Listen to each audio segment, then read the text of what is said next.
Salam dəyərli izləyicilər, yeni dərs izahı ilə yenidən qarşınızdayıq. 6-cı sinif rus bölməsi şagirdləri üçün Azərbaycan dili dərsliyinin 103-cü səhifəsində deməli bu gün dərsimiz dinləmə mətnidir. Dinləmə mətninə keçməzdən öncə bəzi sualları cavablandıraq, fikirlərimizi əsaslandıraq, daha sonra dinləmə mətninə baxaq. Oxuduğunuz mətndə vurğulanır ki, internetlə əlaqə smartfonun ən böyük üstünlüyüdür. İnformatika üzrə biliklərinizdən istifadə etməklə bu fikri şərh edin və əsaslandırın. Burada biz nə deyə bilərik? Deməli, internet həqiqətən də qlobal imkanlar yaradır. Smartfonlar internetə qoşulmaq funksiyası, daha doğrusu insanlara dünyanın istənilən nöqtəsi ilə əlaqə saxlamaq imkanı verir.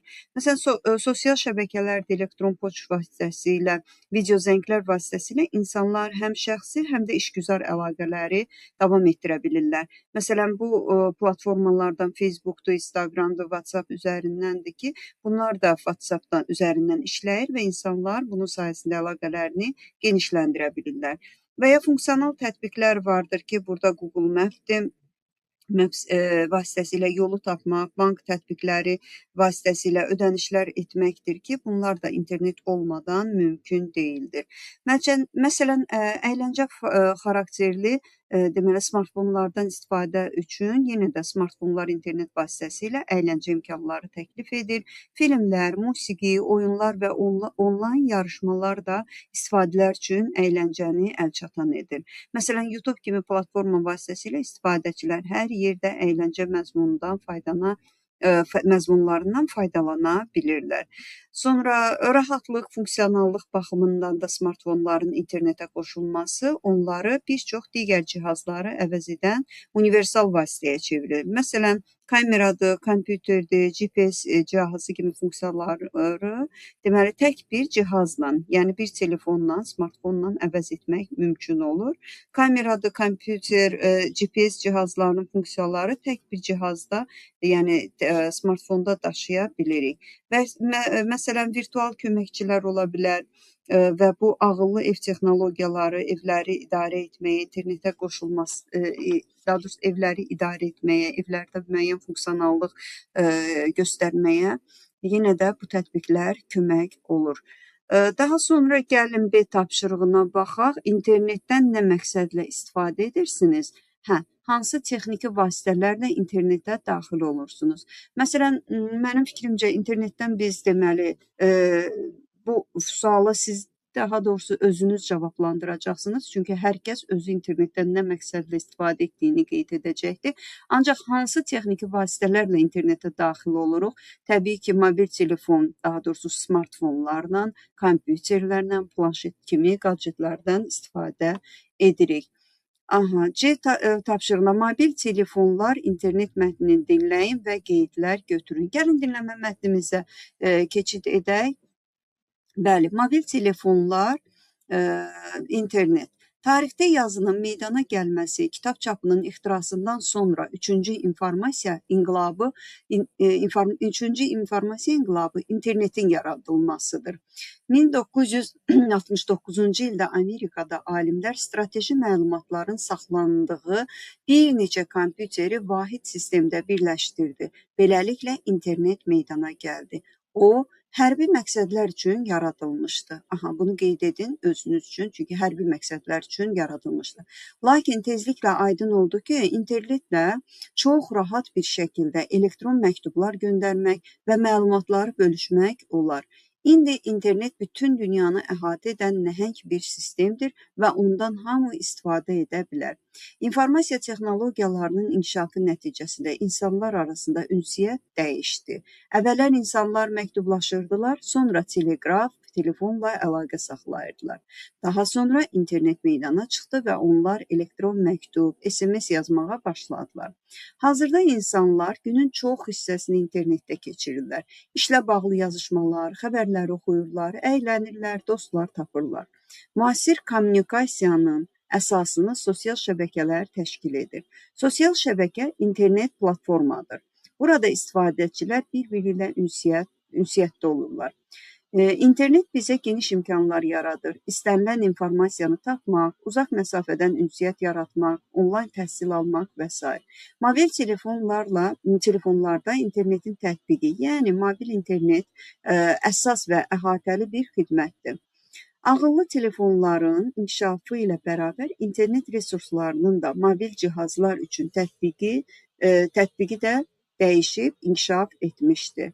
İnternet sayəsində indi mobil telefonlarımız bizi dünya ilə əlaqələndirmək və daimi olaraq məlumat əldə etmək üçün əsas vasitədir.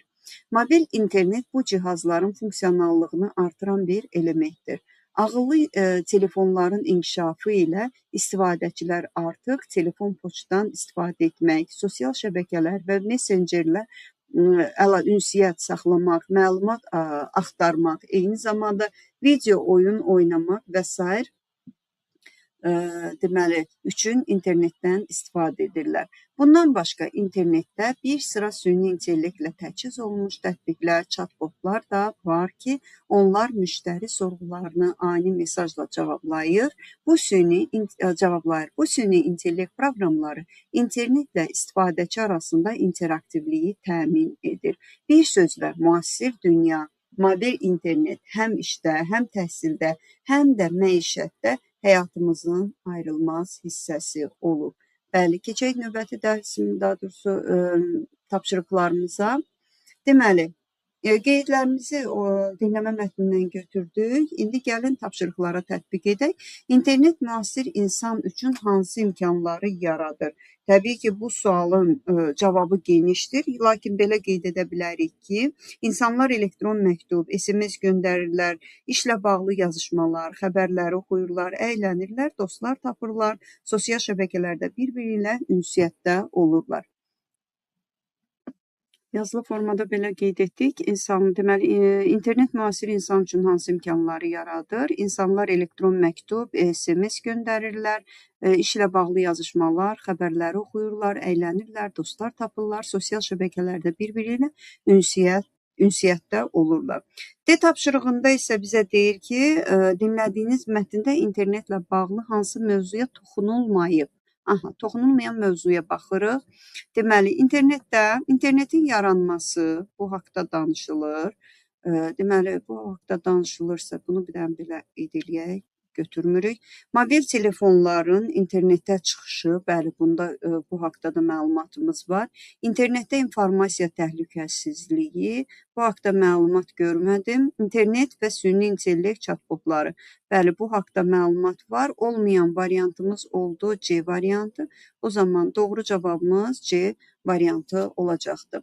Belə, qeyd etdik, keçək növbəti səhifədəki tapşırıqlarımıza. Deməli, növbəti səhifədə bizim debatımız var. Texnologiya asiminin möhtərəm ixtirası mətninin sonunda müəllif hansı problemi qaldırır? Bu problemlə bağlı 6B sinfinin şagirdləri debat keçirdilər. Komandaların argumentləri ilə tanış olun və problemlərlə bağlı fikirlərinizi müəyyənləşdirin. Deməli, birinci komandanın tezisi smartfonun yaratdığı imkanlardan mümkün qədər çox faydalanmalıyıq. Burada spiker Hüseyin Cəlilovdur. İkinci komandanın tezisi isə smartfonlardan asılılığı aradan qaldırmalıyıq və spiker Gülyaz Nəzərlidir. Gəlin oxuyaq. Deməli, ilk öncə Hüseynin fikrindən baxırıq. Bugün biz smartfonlardan həm ünsiyyət vasitəsi, həm informasiya mənbəyi, həm də əyləncə üçün istifadə edirik. Hətta çox uzaqlarda yaşayan yaxınlarımızla görüntülü danışa bilirik. İşgüzar insanlar üçün isə ağıllı telefon əvəz olunmaz vasitədir. Onlar dünyanın istənilən yerində öz biznesləri ilə bağlı vacib məlumatları smartfon vasitəsilə əldə edir və operativ şəkildə problemləri həll edirlər. Ona görə də əminliklə deyə bilərik ki, smartfonun imkanlarından yararlana bilməyən insan həyatdan geri qalmış olur. Keçirik Gülyazın fikirlərinə. Əlbəttə, smartfonların həyatımız üçün faydalarını inkar etmək olmaz. Amma gəlin etiraf edək ki, biz həyatımızı bu cihazlardan asılı vəziyyətə salmışıq. Saatlarda Saatlarla əlimizdə smartfon, gah WhatsApp-da dostlarımızla söhbət edirik, gah oyun oynayır, gah da YouTube-da lazımsız filmlərə baxırıq. Bütün bunlar bizim psixologiyamıza, sağlamlığımıza mənfi təsir göstərir. İnsanlar arasında münasibətlər üçün canlı ünsiyyətin əvəzini heç nə verə bilməz. Daha sonra Aygün, Gülyaz, bayaq biz internet haqqında mətni dinlədik. Bunun üçün həmin mətni internetdən yükləməli olduq. Əgər smartfon olmasaydı, mətnə necə qulaq asardıq? Gülyaz deyir, deməli, məncə müəllimimiz bizə o mətni özü oxusaydı daha maraqlı olardı. Yaxşı, bəs SOS siqnalı haqqında araşdırma aparanda sən özün mənə internet mənbələrini məsləhət görmüşdün. Rəşad artıq söhbətə qarışır. Axı Gülyaz çıxışın əvvəlində smartfonlardan, internetdən istifadənin faydasını etiraf etdi.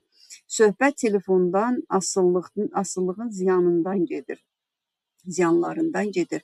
Bəzən biz dostlarımızla futbol, şahmat oynamaq əvəzinə internetdə süni intellektlə oynayırıq. Söhbət bundan gedir. Daha sonra baxırıq uşaqların fikirlərinə. Hüseyin deyir, yadınızdadır, bir neçə il əvvəl pandemiya baş vermişdi. Biz bir müddət məktəbə getmədik, amma təhsil prosesi dayanmadı. Nəyin hesabına? İnternetin. Müəllimlər bizə Zoom və digər Teams proqramı vasitəsilə məsafədən dərs keçirdilər. Biz smartfondan daxil olub bu dərslərdə iştirak edirdik. Gülyaz, bu ekstremal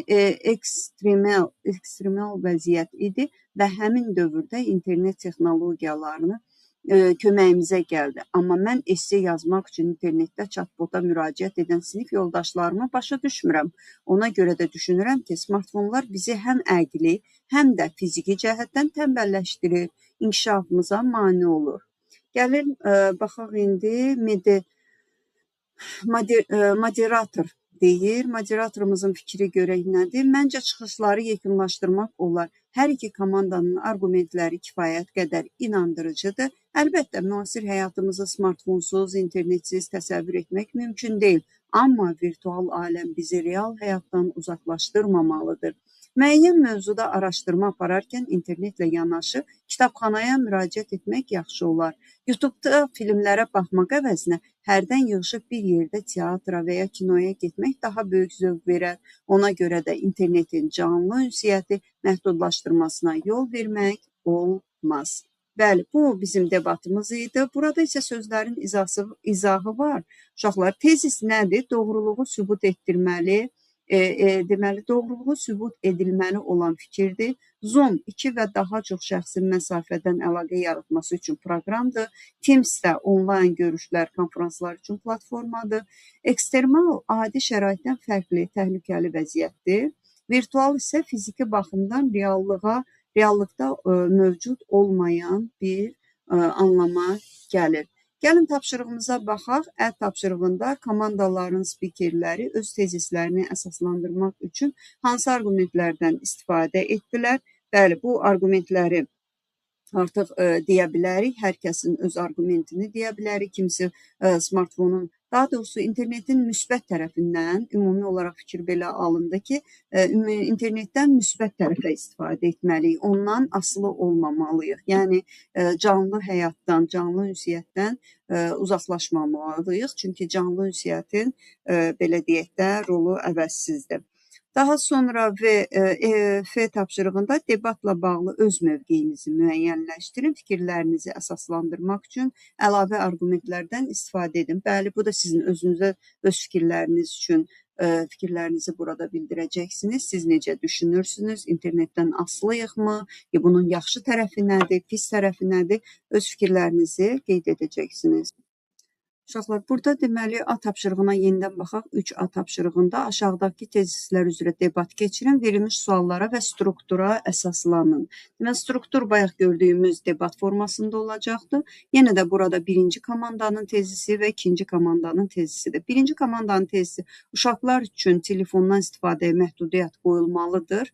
İkinci komanda isə uşaqlar üçün telefondan istifadəyə məhdudiyyət qoyulmamalıdır. Birinci komanda, məsələn, belə bir fikir deyə bilər bilər ki, telefondan uzun müddət istifadə etmək uşaqlarda görmə qabiliyyətinə mənfi təsir edir, boyun və onurğa problemlərinə səbəb olur və ya həmçinin fiziki aktivliyin azalmağına, sağlamlığa belə deyək, mənfi təsir göstərir və telefonlarda, daha doğrusu uşaqlarda telefon asılılığı yaranır.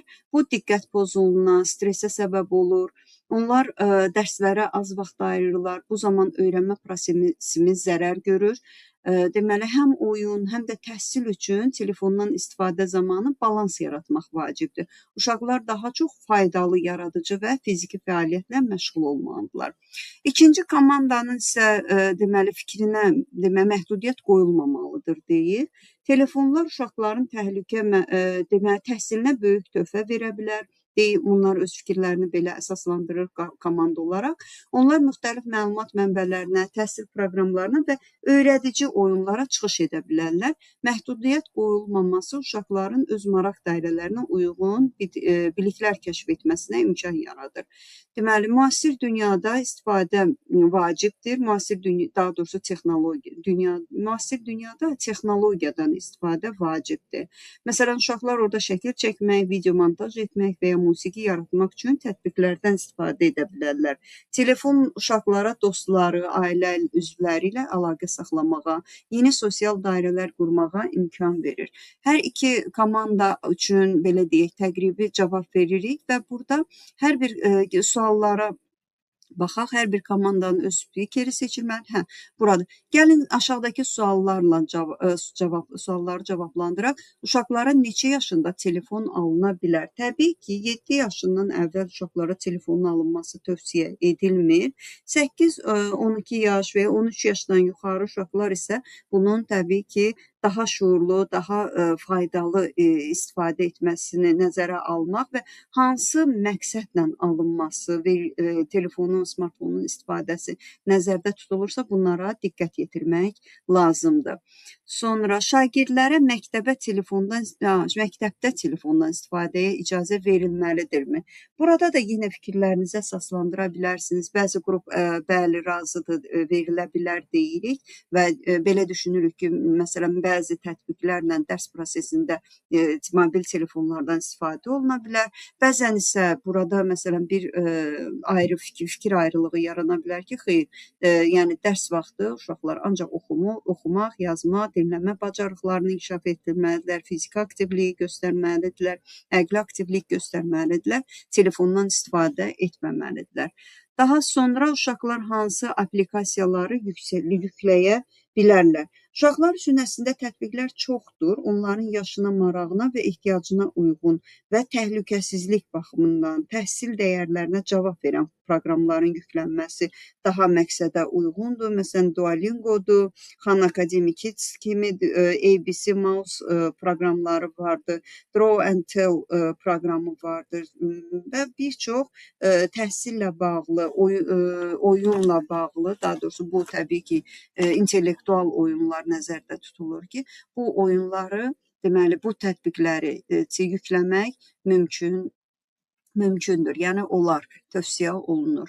Bugünlük dərs izahımız bu qədər geniş dərsimizdir. Bəli, faydalana bilərsiniz və suallarınız, hansısa bir qaranlıq məqamınız qaldısa, şərhlər bölümündə qeyd edə bilərsiniz. Bugünlük bu qədər. Növbəti dərs izahlarında görüşərik. Hər kəsə uğurlar.